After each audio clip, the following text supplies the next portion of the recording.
Beth Ann. What's up? I'm Ayla. This is Let's Talk BL, a Boys Love podcast. Welcome back to the podcast. It is Sunday Series Sunday, that day of the week where we talk all things one series and one series only. So if you have not seen this criminally short series, I know. turn away now or prepared to be spoiled. But also maybe just go watch the series. It'll take you like a minute. I don't know. I got a little distracted because I was like, oh, right, you can do the chicken dance. Oh, right.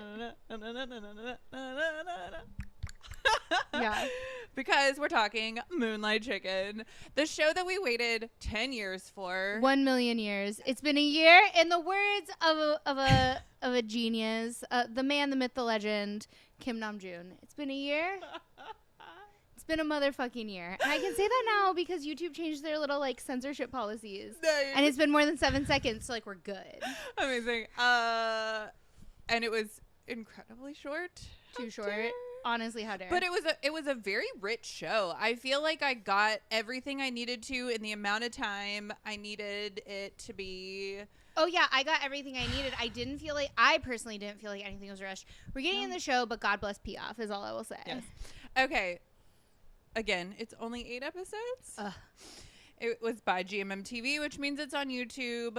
Thank you, GMMTV, for learning from our first Earth Mix show, Cupid's Last Wish, because if they're going to put it on Disney Hotstar and then delay release it, ain't nobody gonna watch it. Yeah, run it concurrently, and they did. Yeah. And they did. It's part of the Moonlight series. Yes. I watched Midnight Motel. I have yet to watch Dirty Laundry. I also have not watched Dirty Laundry yet, but I plan to. Oh yeah, same. I definitely want to see pond pole dancing. And like you said, in Piaf we trust. Yes, always. It's so good. There's no real connection of these 3 shows. I don't really know why they were part of a series other than like the like mood is. Are we like, sure there's not a connection? Not that or you just I didn't feel it. Not that I've seen, because I watched the first one. Right. The character, there's no mention of characters, there's no connecting storylines, like they're set in completely different places, other than like a lot of the stuff happens at night, like all of the tomfoolery happens at night, is the only thing I can think of. If anyone knows, comment and tell us. I can't think of why. Okay, it stars as one Mix, Uncle Jim, played by Earth, Li Ming, played by Fourth, and Heart, played by Gemini. Yes. They all felt like main characters to me. They are. For sure. 100 P. Yes. Okay. Let's do it. Synopsis time. Jim is an ordinary guy running a Hainanese chicken rice diner. One night, he meets Breezy One when he stays past closing drunk. Brought together by fate that night, intangible feelings arise. Yeah. Okay. Listen. Okay, I never interject in the middle of synopsis, but in this, no. The feelings are super tangible. It happens EP1. Anyways. Neither can stop thinking about the other, despite Jim's efforts to remain unattached. Working at the diner are Jim's nephew Li Ming, Salang, and occasionally chicken supplier Kaipa, who doesn't mind having an excuse to see him. Oh, Kaipa. Yeah, truly the funniest part. So I looked up intangible because I was like, I conceptualize what that means, but I don't know verbally what it means. And intangible is something that lacks physical substance. This has a lot of physical That's substance. what I was saying. Yes, so in fact, I was just having this conversation recently. This whole idea of what is tangible in nonprofit work has come up in my daily life. And intangible just means something that is not physical, that you can't touch, that you can't hold, that you can't see. There's a lot of touching and feeling that happens. EP1. So it's not the intangible feelings arise. The feelings are very tangible. They're felt very, very much so. It's the fact that they don't want them to be tangible. They're resisting They're resisting the tangentiality of them. Tangibility. There we go. Nice. There we go. Yes. Okay. This show. Should we introduce our Oh yes, here. If you're watching and not just listening, we do have a co-host today. Yes. His name is Nongmutu. He is Shout the out new Mix. shout out Mix. He's the new mascot of Let's Talk PL. When we bought him, he is a chicken. He's a stuffed chicken. If you're listening and not watching, Yes. and It was tricky because we were looking in the Easter section because like spring and like all the animals, all that thing. There's a lot of ducks associated with Easter apparently. yeah, A lot of chicks, but there was in the one depths- chicken in the depths hidden. of the Walmart. And I Nongmutu loved was him found. the moment I saw him. And if you remember back to our conversation with Earth and Mix, Yes. Mix, we were talking about Yimbo, the cat. Yes. And we were like, what was Yimbo's real name? And he was like, I don't know. We just call him Nong. Yeah. And he started explaining to us, he was like, I don't know. In Thailand, everything is Nong. Nong phone. And so we have now named our new mascot Nongmutu. Mutu Yes. means phone, In like Thai. cell phone Yes, in yes. Thai. So Nongmutu is here for emotional support as we talk about this show. Yes. Before we even got this show, we went to Thailand and we had some Hainese Hyanese, I believe, but if you know, please comment and tell us. chicken. We saw it in the mall food court. And Oh we were yeah, like, I "We saw it in the must." mall and I like beelined and I was Yes. like, I literally like screeched in Icon Siam actually, which Yes. is like the Yep. fanciest of Yeah, the yeah. Siams, and I The smallest screeched. food court though. It's kind of tiny. Like the food court part. There's like restaurants throughout, but like the actual food court, like traditional food court. I would argue Central World is smaller, but I guess that's not like a Siam. No, yeah. Anyways, Continue. I saw it and I screeched, "That's the food from Moonlight Chicken." Yes, you did. And it turns out it was actually a Michelin Guide Hyanese chicken Yeah. spot, like in the mall. It was Yeah. delicious. It changed my life. Highly recommend. I definitely don't understand why the sauce is what makes it, because it's just rice and chicken. I actually think the rice, because the rice is made differently. Right. And I did taste the flavor of the rice, but the broth that you get with Mhm. it, my God. Yeah, which becomes like a whole topic at kind of towards the end of the show where Salang, Mark's character, is like, you mix it all together and you do, and they're like, no. With like the gross. blood cube though. Like that's, I'm sorry, I can't, like I have tried like, for example, like black pudding. Mhm. It's not for me on a personal level. It's a texture thing for me. Oh, okay. Yeah. I have never been exposed to that. I prefer not to. Also, fun fact. So in Chiang Mai, I found, and I remember I had like a whole meltdown about this too. There's actually a restaurant called Midnight Chicken. And Cute. Which they is- serve chicken, and it's in Chiang Mai. And at the time, I was like, "Oh my God, it's a real place!" Because you had told me it was based in Chiang Mai. Because I don't know why you just assumed Piaf was from Chiang Mai. I think I did, yeah, because like of Tale of a Thousand Stars, and just Right. like I just assume Earth Mix always go to the mountain. You were like, because I remember you were telling me about this, and you were like, "Oh, I read that this was filmed in Piaf's hometown. Yes, I did It's know set that. in Chiang Mai." And you kept telling me like, Yeah. Piaf, it's set in Chiang Mai. It's from his hometown. So when I found this Midnight Chicken place in You're like, Chiang "This is Mai, it." I was like, "Oh my God, this must be based on this." It's not at all. No. But if you're in Chiang Mai or going to Chiang Mai, you can go to a place that's actually called Midnight Chicken. It does the thing that Uncle Jim's restaurant does, which is like it sells chicken late at Yeah. night after you've gone out drinking. I love it. Anyways, yes. Okay, so We should yes, talk about the show. it is set in Pattaya, Yes, which is Beach Town. Piaf's hometown, and and when talking about setting this show up, he kind of did it as like a love letter to his hometown, because I think Pattaya, my reference is when I grew up in North Carolina, and we'd always go to South Carolina beaches for the more commercial beaches. You'd go to North Carolina beaches if you like rented a house and like just hung out with family kind of thing and just went to the beach. Whereas like Pattaya feels like a Myrtle Beach situation, whereas you have like the more resort places where it's like less commercial, I guess, more city. Pattaya feels very city. Okay, I know about this because I did a lot of research about like Yeah. what beach to go, like Yeah, 'cause what we were beach looking can you at- go to from Bangkok for like a Bangkok Right. day trip. Because Pattaya's pretty close, isn't it? Yeah. So last time we were there, I was like, oh, maybe we'll have time to like go to a beach.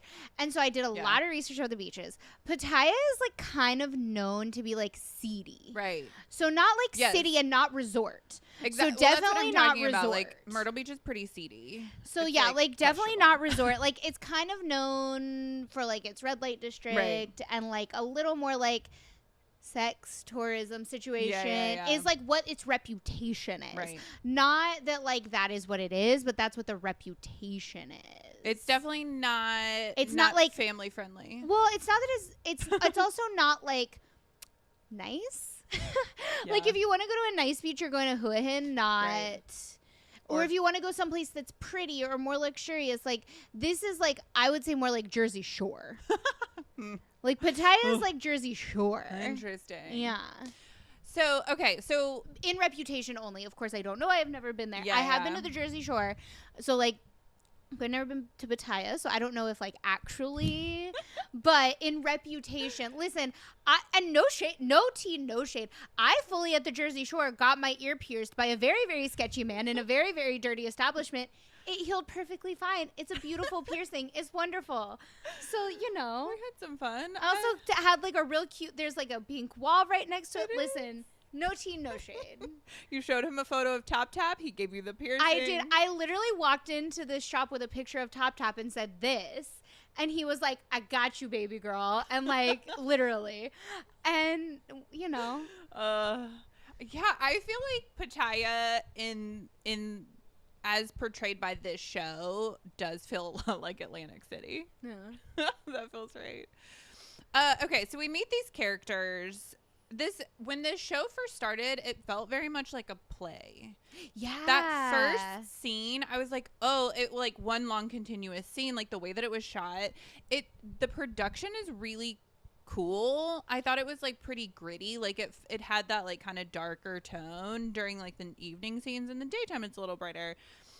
But that first scene, I was like, this is interesting. I do remember thinking it was set like a stage play because you had characters entering and exiting the same set. Yes. Which is what makes things feel like a stage play. So for example, oh my God, I have just lost the name of this show. 180 Degrees? Yes. Yes. 180 Degrees. That's why that show feels so much like a stage play, is because it's like so self-contained. Right. And also the director of that was actually like a stage director. Right. But that's why, is because in the first episode of Moonlight Chicken, it's just people entering, for the most part, for the majority of it, it's just in people entering and exiting the chicken shop. And that's how we're introduced to each character. Yeah. And so I do remember thinking, and at first I was like, ooh, I don't know if I'm going to love this. Right. I loved it. Yeah, I loved it. I loved it. Each of these characters that we get introduced to are so different, and they're so interesting.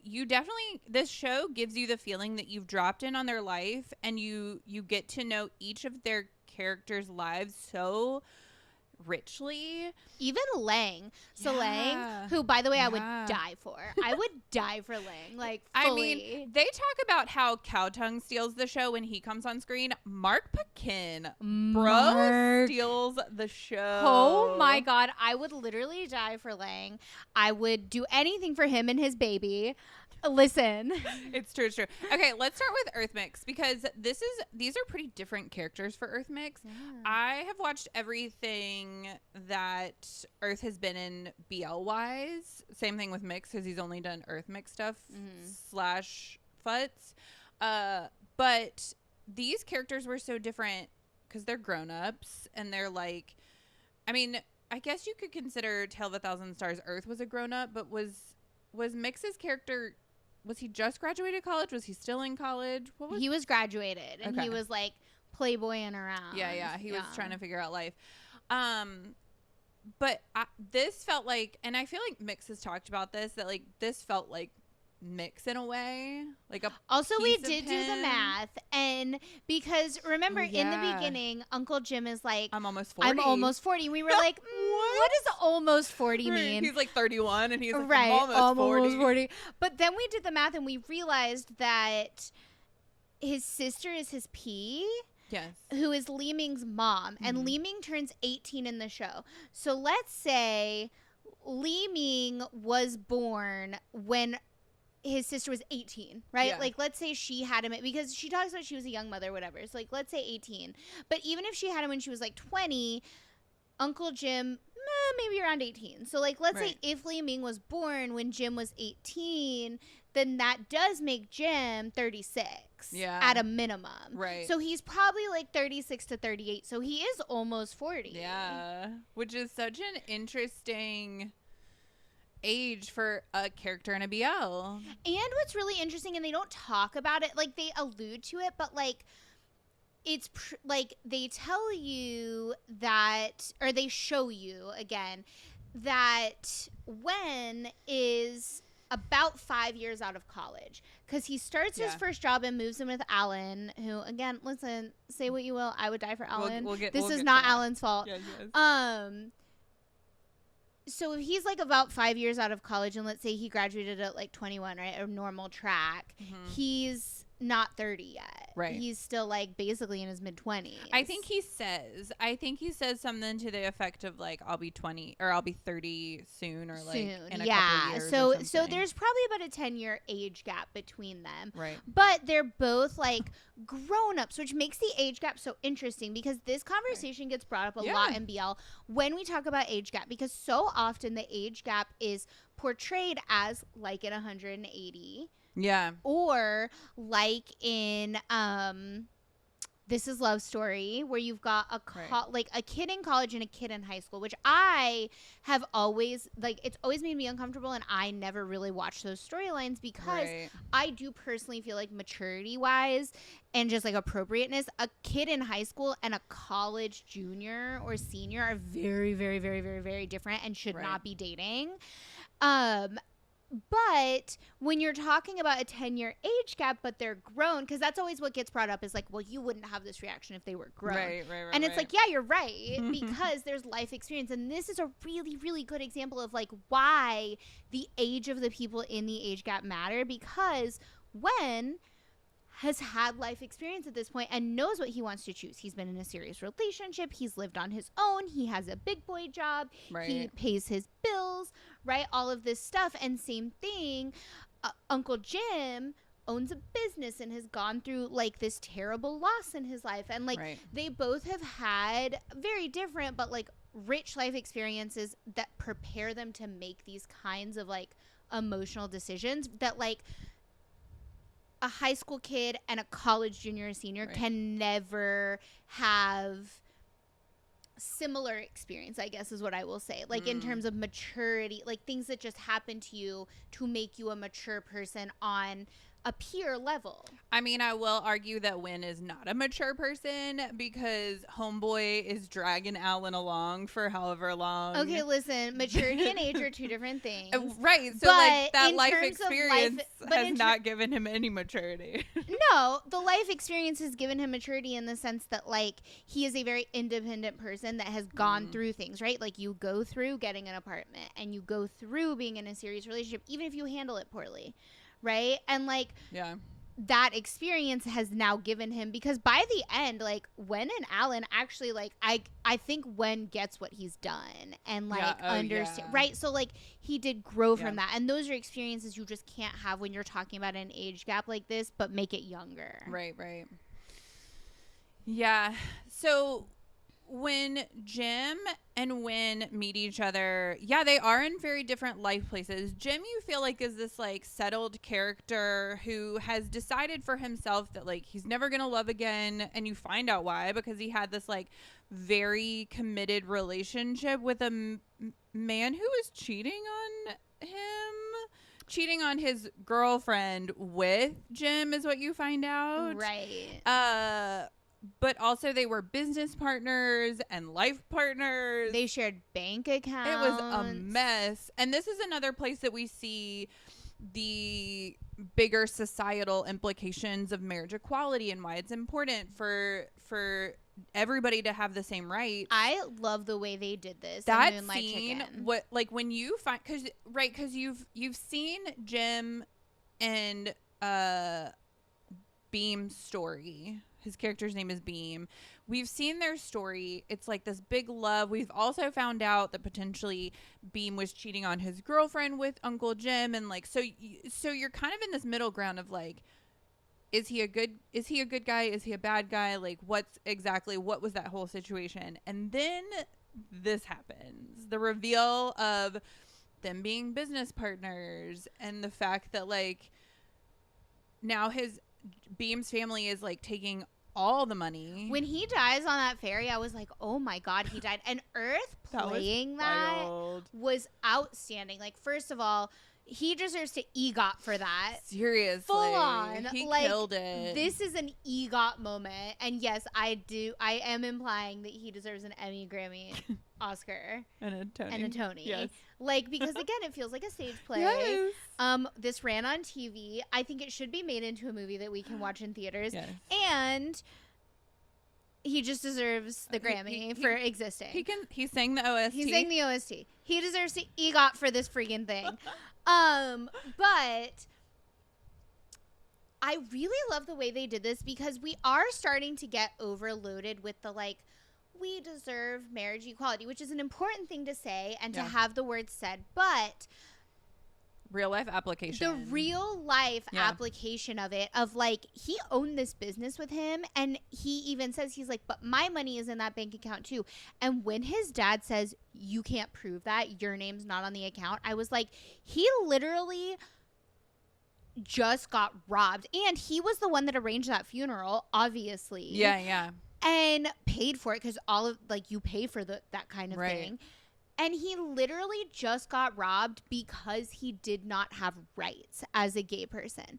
And like, that application of just seeing what could happen, and then he like is gonna lose the diner because of this, and he has this child to raise, and he has like all of these things.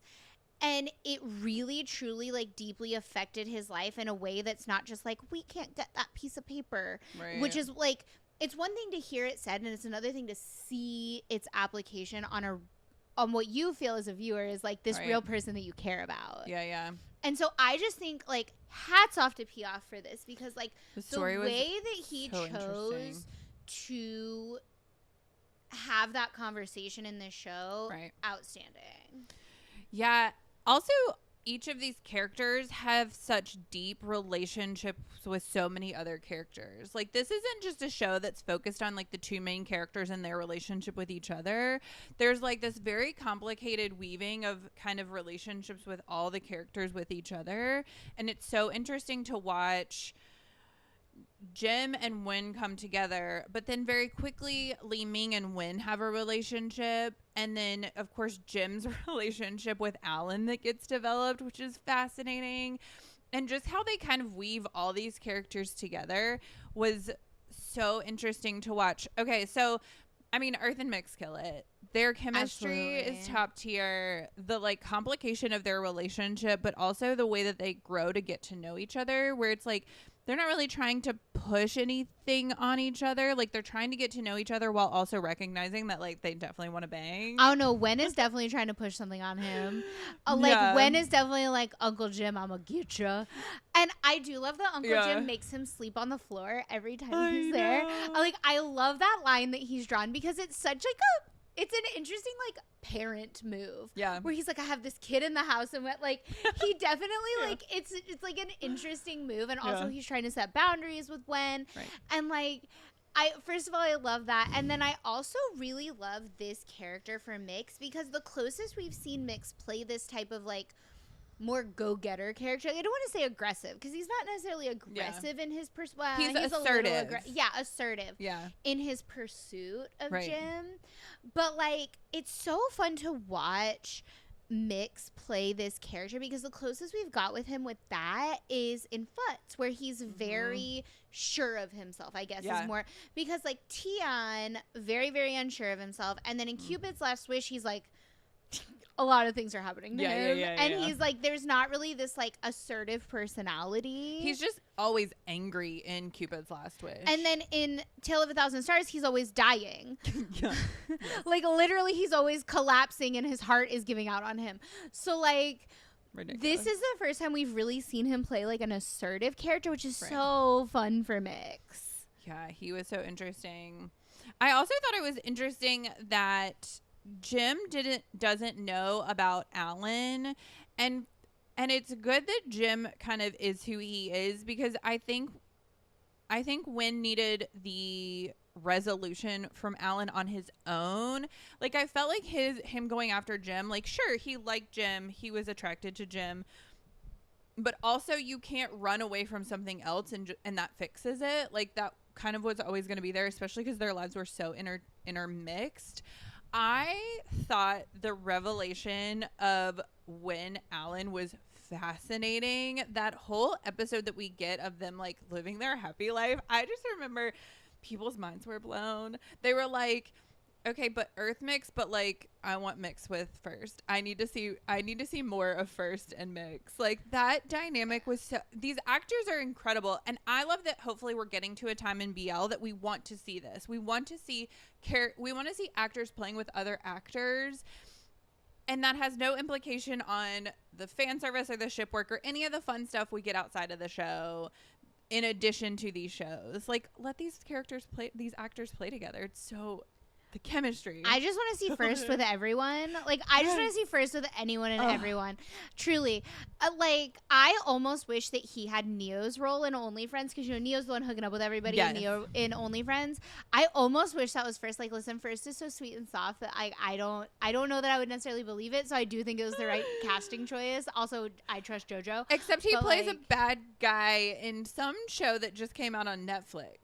And I need to look that up because people were going crazy over that. But, okay, so let's talk about Alan and Wen. So, this is a fascinating development. And I will say what I said. And I said it on TikTok, and I got a little heat on TikTok for it. Yeah. I'm Team Alan. And here's why. When you don't get to break up with someone, but then keep them you don't get to do boyfriend things with someone that's not your boyfriend anymore. Right. You don't get to treat somebody like they're your boyfriend who's not your boyfriend anymore. Because we find out they're kind of like going through the motions. Like they have hooked up, I think, post breakup. That's the thing. Is like, okay, before that reveal happened, my defense is like, okay, why didn't he move out? Why? And like the answer to, well, like, why didn't he move out is, well, in Thailand it's more complicated and it's not that easy to get a place and and he has a job but he's living paycheck to paycheck. And that happens here too. Okay, fine. Yeah. Why isn't he sleeping on the couch? Why is he sleeping in that bed? He obviously has friends. Why isn't he like staying with a friend until he can figure something out? Also, as soon as he like made that decision to move out, we saw how quickly he moved and got an apartment. So clearly there was no action or attempt for him to leave. He wanted the housewife without the wife part, right? Mm-hmm. Like, and I know we all hate this like husband wife, like I'm just using that as an analogy, right? It like he wanted the house husband without having the husband. Right. He did. And like you can't have your cake and eat it too. And like that's a problem I take with that. And also then that reveal happened why, and he says that it's out of charity because in that same episode we see him be like, they basically haven't told their friends they've broken up. Yeah. And it's been like a year since they've broken up. And even if it's going to be awkward or uncomfortable or whatever, if you're really broken up and if you're really not stringing this person along, like as a just in case I don't find something better. Yeah. You tell your friends. And so like besides all of that, then the reveal happens of where Alan flat out calls him out and he's like, if you really didn't want me anymore, why did you sleep with me? Right. And it's like this reveal that like even after they've broken up, he's continued to hook up with him. And imagine from Alan's point of view, like how weird and hard and confusing it is. Like Alan absolutely was not completely like out of the water to react the way he did because Wen was treating him like they were still boyfriends. Yeah. It almost was like they were like on a break or like separated. They weren't actually broken up. Yeah, Wen was definitely acting out of guilt. There was no necessarily like there's no moment that he was like this. There was no real reason. I think that was the conversation that was had. There like felt like there was no real reason why they were broken up. And yeah, they were still going through the motions of it all. And so I think Wen was like, I don't love this person anymore. I don't want to be in a relationship with them, but I have no real ground to stand on because I am so comfortable in this situation. There's no one else. And That's the thing is there's no he one was else, just but you acting out don't of guilt. You don't get to treat someone like that and put No. somebody through that who clearly is still in love with you. Because here's the other part is that Alan's not going to do anything. It's not on Alan because Alan is very much frozen. Alan wants to be in the relationship. He's flat out said, I'm waiting for you to just admit we're still together. He's frozen in time because he's frozen in the moment right before Wynn tells him that he's fallen out of love with him, because he's still living for the hope and the potential that they're going to be back together. And Wynn even says, like, I did hope that it could work out, that we could get back together. And potentially that's why, like, one kept, like, hanging on to their situation, because there was never something else. It was just that he felt dissatisfied where he was. And so he just could never find a real good reason to walk away completely, except for the fact that you're not treating this person fairly, that you're acting out of not a good place, you're acting out of a selfish place. Like, it's a very adult complicated relationship that, like, if you make a decision to not be with this person, you have to walk away from that person. Right. It was unfair to Alan. Like, the way that he was treating him, and, like, I get it. He was just going through something. But the way that he was treating Alan was unfair to Alan, because Alan was very sure about what he wanted. And as far as Wen had told him, Wen wasn't sure he wanted someone else. He just wasn't sure he wanted him. And so at the point that he did realize he wanted someone else and he didn't tell Alan, I'm sorry, but that was a betrayal, because at that point he had kept Alan in this sort of, like, nebulous place. Right. And so, and it's fine, because sure, part of it is on Alan, that, like, Alan probably needed to have a little more self-respect and a little more, like, okay, if you don't want me, you need to leave or I need to leave, but, like, I want you, and if you're telling me you don't want me, then, like, okay, I'm done. But man, hope makes you do crazy things. Also, like, we're talking about mix, like, come on, bro. But, like, no, like, honestly, like, part of it was not on Alan, because Wen was like, I also hope this. Wen kept hooking up with him. Wen wasn't dating anyone else. He very much was, like, showing him that there was hope in this relationship. And so if Wen was asking Alan, hang on with me until I figure this out, when at the moment he figured it out, the moment he hooked up with Jim, he should have gone home and been like, I figured it out. I know where I stand. I know what I want. I know I know now. Yeah. And he didn't. And that, like, this is why I feel that every single one of Alan's actions were justified. Even this, like, the little temper tantrums he kept throwing, because sure, it wasn't Jim's fault, but, like, from, like, Alan emotionally was going through the breakup for the first time. Oh, yeah. At this point. Yeah. So, like, Team Alan. Yeah. Here's what I will say. I like to live in the world where Kaipa and Alan have now found each other. Yes. And they have found solace in being Jim's cast-offs. And they find it funny and interesting that they met this way. The God bless the broken road that led them to each other. And now they're double dating and living their best lives. Sure, at the chicken rice food truck. Yes. Listen, as far as I'm concerned, this is canon, because, like, you know, the end where they, like, go on their little chicken rice date, and he's like, it's not a date, huh? Yeah. Like, I'm obsessed. Also, I really hope. Oh no, it's not a Moonlight Chicken our sky. It's a Tale of a Thousand Stars our sky. I was like, maybe we'll get them as, like, a set. No, I've decided it's canon. Listen, okay, we've seen this happen before, where, like, the people made Winnie Satang happen. Maybe if we all talk about Kaipa and Alan enough, they'll give us a Kaipa Alan show. That would be so fun. Cause I'm obsessed. Kaipa is like this. Let's talk about Kaipa now. Yes. An angel on this earth. I swear, cow tongue. When they kill his mother, I swear. Did you see that tweet though? And I should have bookmarked it, because I've tried to be really good about, like, giving shout outs when we reference tweets, but I forgot to bookmark this one. Yes. But that tweet where the person was like, we ritualistically sacrificed Kaipa's mom to have this first cow moment. Oh yeah. I mean, outstanding. I like, cow tongue steals the show. Every just conversation that Kaipa has with his mom. Oh, Kaipa and his funeral mom. Where he sings his mom the song. Oh, when this man starts singing, y'all, my soul left my body. Honestly, If like I'm like ugly sobbing, like truly. If I ever see Cao Chang in person again, I might push him. I might punch him. How dare you? Be like, how dare you make me go through the emotional turmoil? But then first to start crying and like, how dare you? I could never. Yeah. I might hug him just to be like, are you okay? Honestly, everything about Kaipa and like listen. I think the key is that a family member of Cao Chang has to die because his uncle dies. I know, but damn.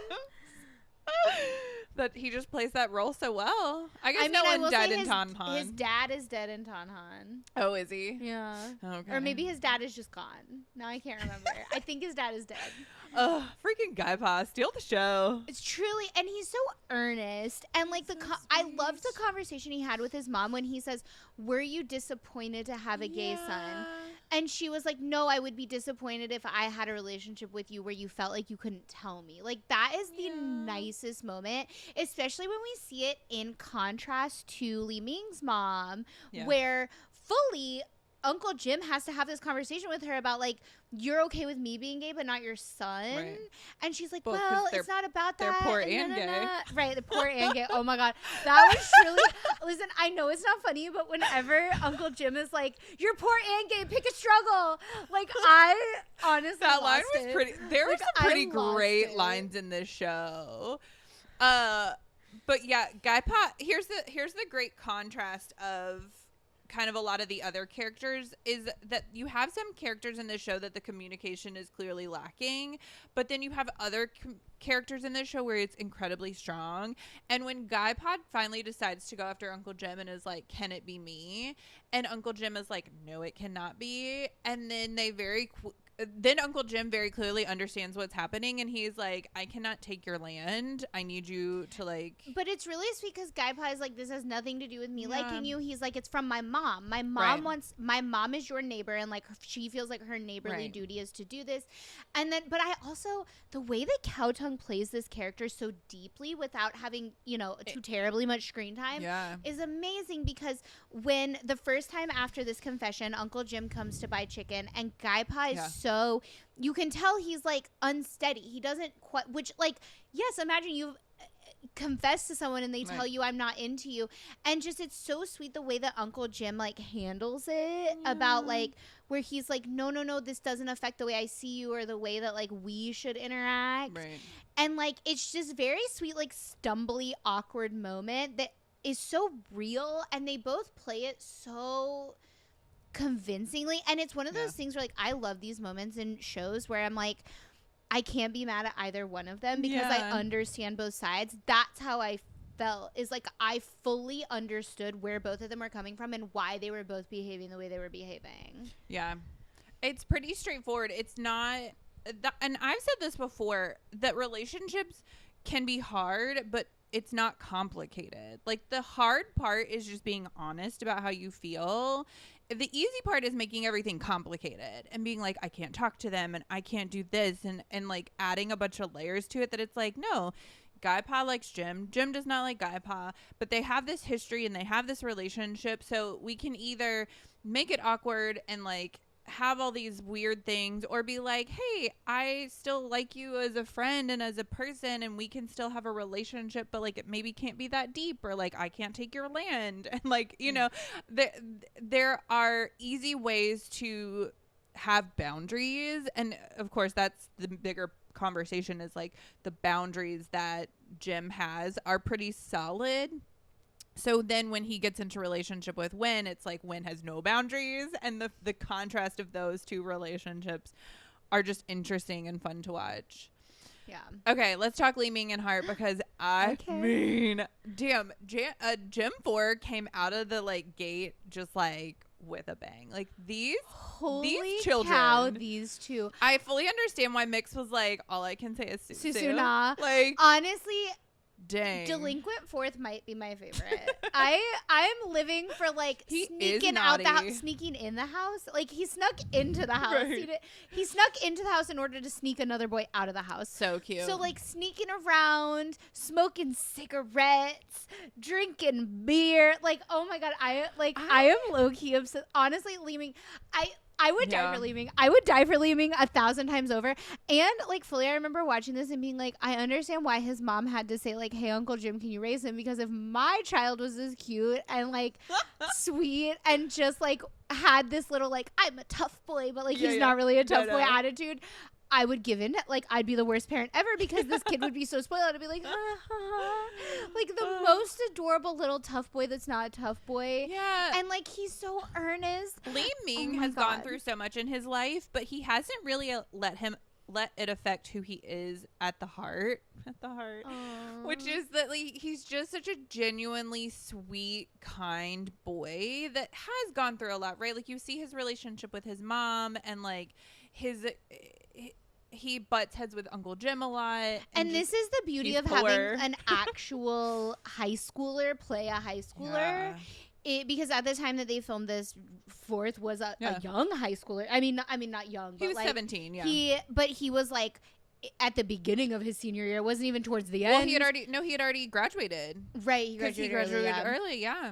But like he was like a young teenager, and the beauty of this is like he plays such a real teenager when he's like so quick to anger with Hart's parents, and he just like he talks back. Yeah, he talks back in a way that like he doesn't take it, and it's very well. It's not that he doesn't take it or doesn't. Honestly, teenagers are a lot of the times rude little assholes. But he's not a people pleaser. But it's not about being a people pleaser or not. Like there are certain situations, and I know everybody's gonna hate to hear this, where like children should.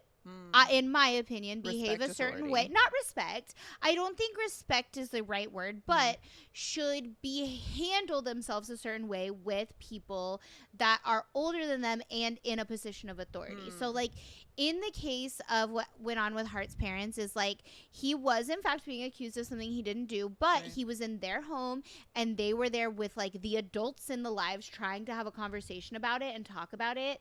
And, like... and this could just be the way I was raised. Like, I was raised in Texas, and I was raised very much by, like, yes, ma'am, no, ma'am. Like, I still to this day say, like, you know, sir and ma'am and things like that. And, like, you wouldn't call your friends' parents by their first names under any circumstance, like, that kind of thing. Even if you, like, didn't know, like, if you were just, like, over at a kid's house after school and you didn't really know their last name because you, like, met on the bus or whatever. Like, you would say, like, Beth Ann's mom. You wouldn't say like they're in under. But so sure, maybe it's the way I was raised, but like teenagers talk back, and he does it in this very like he plays such a teenager, not in the way of like I'm gonna stand up for myself, but in a like I'm just talking back to talk back because I can't control myself because a 17-year-old boy's brain is not fully developed, and he cannot control himself, and that's why it costs so much to insure teen boys is because they literally lack the brain function to control themselves.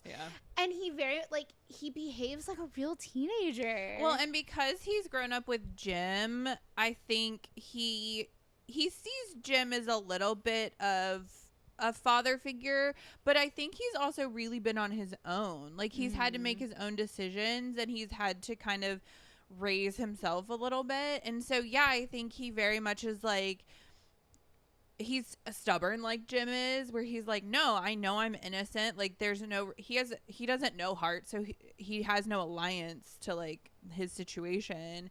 And yeah, he's very much like, no, I didn't do this.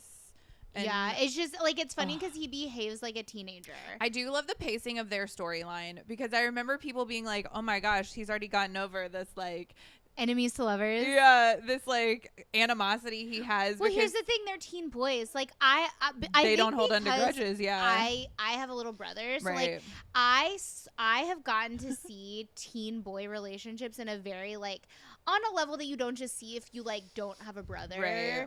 And because it went on in my household, like in front of me, it wasn't like these were just boys I knew. It was like in a very like intimate setting, like in real life, in their real lives, and like. These are teen boy relationships. Like that is just being a teen boy. It's like, yeah, he was pissed off at him because like now he has to go work in this house as like a nursemaid. Yeah. And like, I love the way that Li Ming. But then he was like, they're teen boys, so he's like, oh, whatever, bro. We good. Yeah. I love the way that Li Ming treats Hart, and that's the through line through their whole storyline. And he's like, you're just a normal dude. Like, just because you can't hear and speak. It doesn't prevent anything. But him learning the sign language, oh my Oh my God. God. Oh my God. And then, like, I do remember being like, they're wasting so much goddamn paper. And it was really bothering me. And then you find out later on that he's like, oh, no, we text now. And I'm like, okay, good. Thank God. Yeah, occasionally they'll use the paper still, and you're like, why? Yeah. Maybe your battery's dead? I don't know. But, like, I don't know. It's really cute. And, like, when he starts to use that just sort of, like, defiant teen behavior to stand up for Heart's parents. Oh my God. When he's like, that conversation they have with Heart's mom where Heart wants Li-Ming to translate for him. He's like, oh my God. And when that's really interesting because like his mom realizes in that moment that this random boy has learned sign language to communicate with her son, and she hasn't even done that. Yeah. And when you see oh my God, I'm gonna cry thinking about this. I really can't. I need to stop talking about this. When you see, okay, hold on. I'm fine. This is fine. Oh my gosh. The scene in his room when it flashes over, you see all the notes that his mom has written taped to his mirror because like he has had no one to communicate with for years at this point, and the only way that he has been communicating with the only people that he has access to is through notes that are slipped under his door or taped to his door, and he has held on so tightly to all of them. Oh my God. I know. And that's why I really like Li-Ming for Heart because, Li-Ming brings in like a playfulness and a joy and a fun that Heart's missed out on for no other reason than like his mom didn't quite understand how Heart could interact with the world now that her son like. His mom wanted to protect him. It came from this thing of like.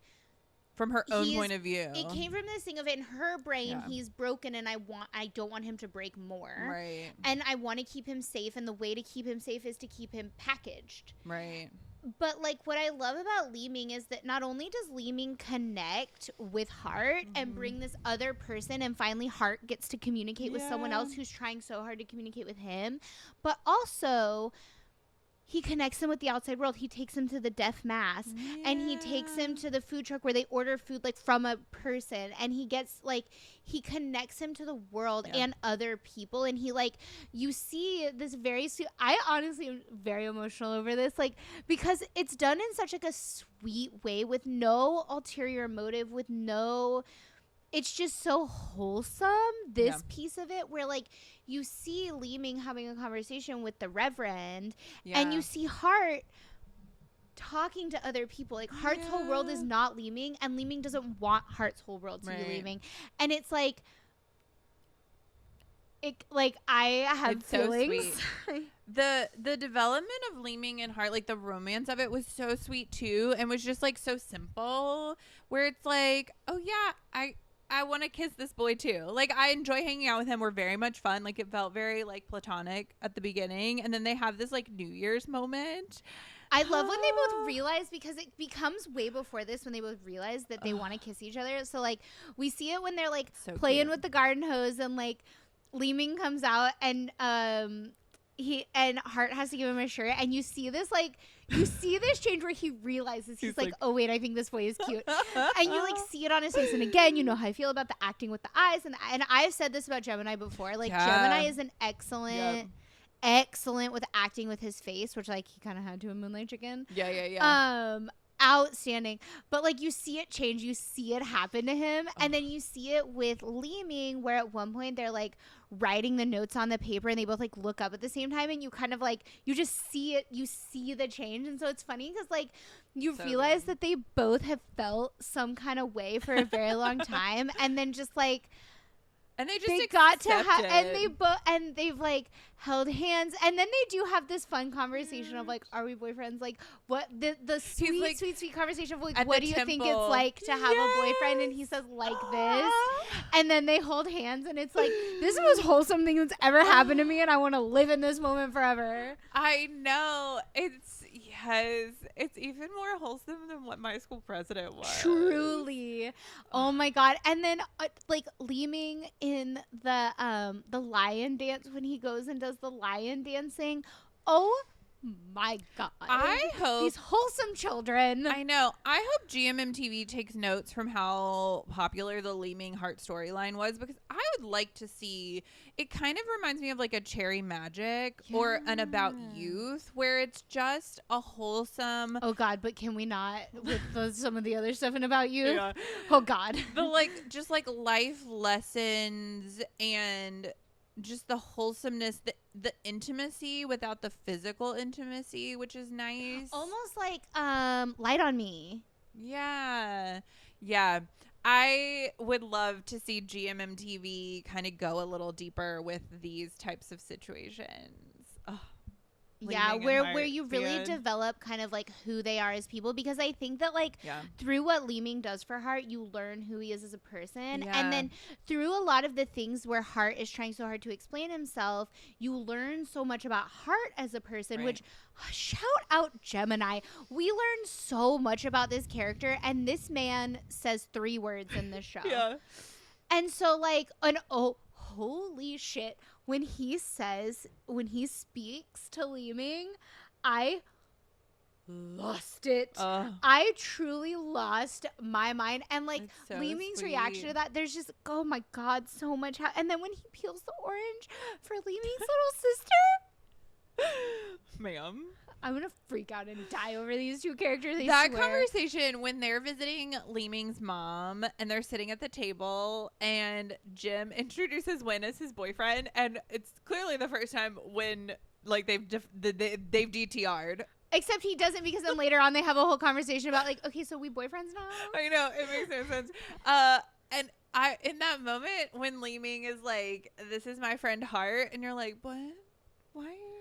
I mean, I get it, because again, like, this is his first fan, and like, he doesn't know how he hasn't technically come out to his mom. It's just such a funny moment that they're doing it after having like spent a little bit of time and sat down at the table, because you're like, why didn't we do this when we like first met up just a little bit ago? Well, because isn't it because the husband comes out? Oh, maybe he wasn't there before. The dynamic of just like that whole resolution of them at Lee Ming's mom's house, and him telling her the story about how he needs money to go to America for school, but he's clearly not going to ask her because he's had this complicated relationship with her, because now she's living this life that is wealthy and does afford her things, and he still very much is like, you left me, I'm not gonna just ask you for money. And then she secretly pays, which is so sweet.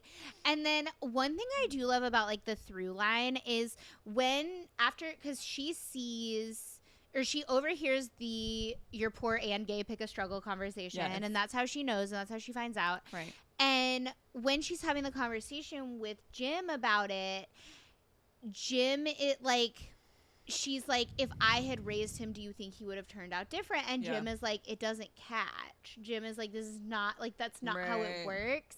And then later on, when, in a very, very sweet moment, Jim gives Lee Ming a beer and is like, okay, we can have a beer together now. At the very end, right? Jim is like, I just want to make sure you understand what you're getting into. Your life is going to be different now. Your life is, you are going to have struggles that like a cis straight person wouldn't have. And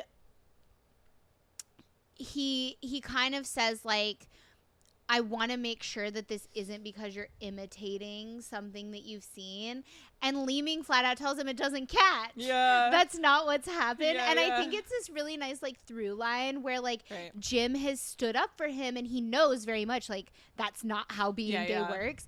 But he's still a little insecure about it. And so he like, and he loves Lee Ming so much and wants to make sure that he's okay. Yeah. And it's easier said than done kind of situation. Right. And so I really love that, like, how secure Lee Ming is in how he feels. That unearned boy confidence. Unearned confidence. But, like, he knows. Yeah. And he's like, no, I am who I am because I am who I am. Not because not because anyone else made me something. And I just think that's such, like, a nice connection and through line. And, like, I love it. I also, and then we can finish up because, oh, my God. The relationship that all of the adults have with the kids, I think, is so healthy and nice and sweet.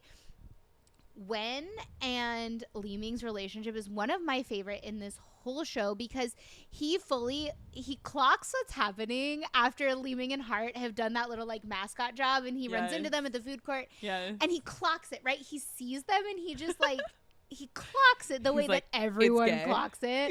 Yeah. And then later on, Jim was like, why didn't you tell me? And he was like, because it's not, why would I tell you? Yeah. He was like, my relationship with Li Ming is separate from you. And if Li Ming needed help from me, like he wasn't in danger. He wasn't doing anything wrong. So I'm not going to tell his adult. But like my relationship with Li Ming is he trusts me. Yeah. And we very much have this like adult child mentor, mentee relationship. Right. But then like, Uncle Jim's love for this child, the way that like picture and he zooms in from Uncle Jim's B-Day and he zooms in because it's like him and Li Ming together. And then Li Ming is like, they're having a conversation over that beer and he's like, I forget exactly what leads to it, but he's like, I wouldn't say, maybe he's talking about like his mom or his mom's boyfriend. He's like, I wouldn't say that I love him, but I do love you. And he tells him he loves him. And he says, if the question is, do I love you? It's much more simple. I love you.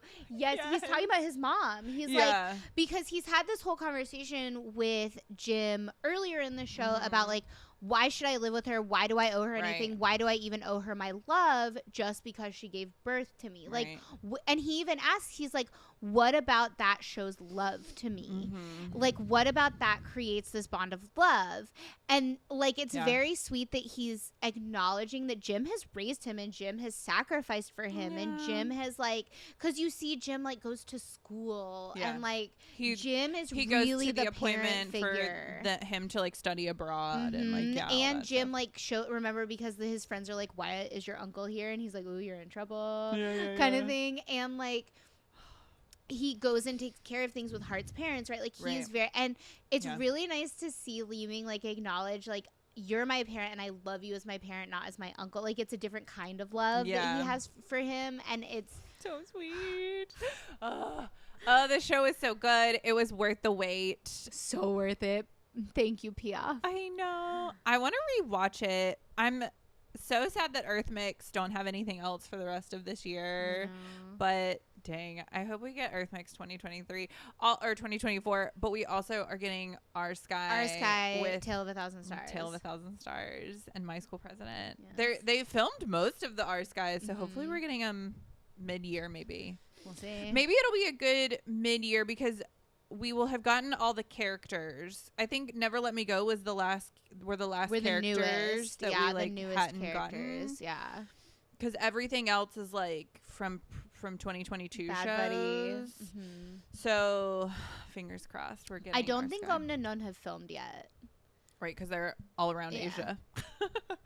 But we know the Eclipse filmed. We know they're just about to film A Tale of a Thousand Stars because Earth just posted that he got his hair cut. Yeah, so we know they filmed the Eclipse. We know they filmed Tale of a. Well, vice versa. We know they filmed vice versa. We know they're filming A Tale of a Thousand Stars. We know they have not filmed Bad Buddy yet. No.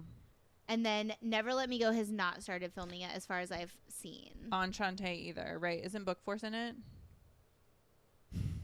Maybe. I don't remember. On that note, a very special spoiler for next month if you haven't picked up on it yet, but if you've listened to this whole series, Sunday. Yes.